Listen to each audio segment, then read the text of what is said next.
Hi, George Sell here, Service Department News. We're at Recharge in Barcelona. We've just had a fascinating workshop session where one of the topics discussed was co-living.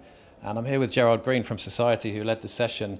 And Gerard, you spoke about some elements of co-living there that quite often get glossed over in conversations. So let's start by talking about the multi-generational facet of it, because I think a lot of people think when they hear co-living, they think millennials, but it's not just about that, is it? What's your take on that?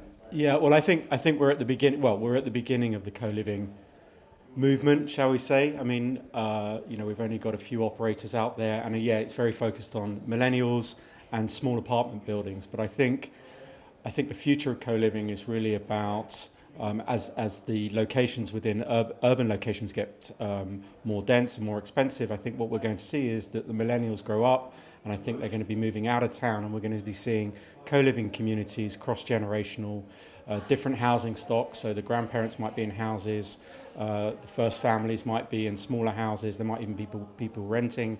There might be co-working spaces, nurseries, and so forth, but out of town locations.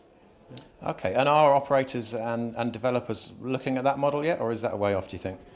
I think it's a way off. I think we've only just started with the urban locations.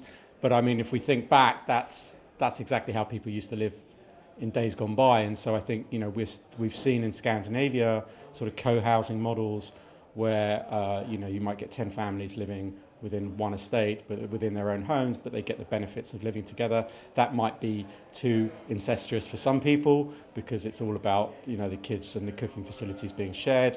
But there's definitely a model for more community across generations for the future, yeah. One of the things that I was talking about recently was the potential for the social housing providers, the registered landlords, to get involved in co-living, because it seems to me there is a logical bridge there.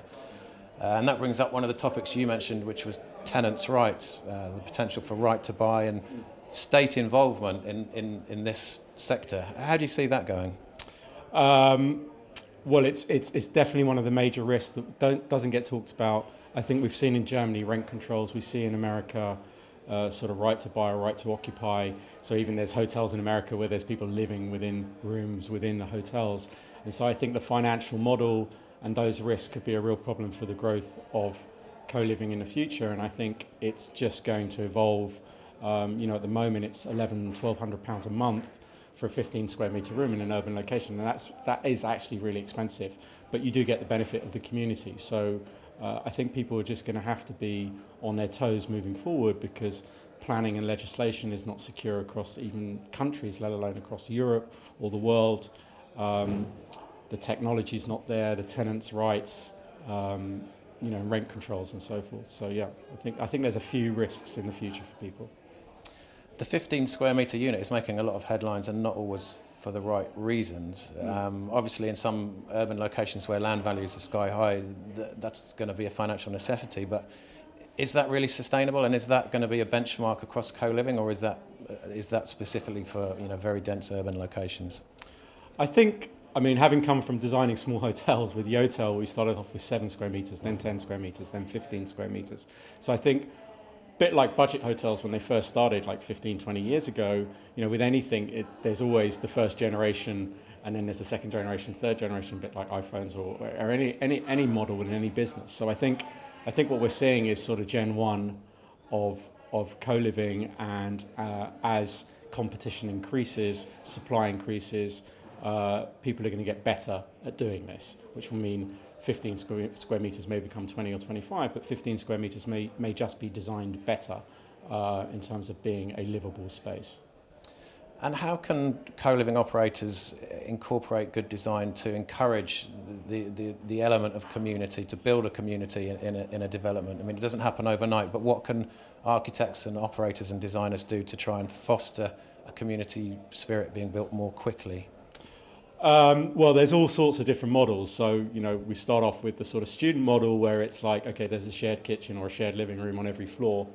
So that becomes your room is your private space, and then it's almost like there's private apartments on each floor of a big building.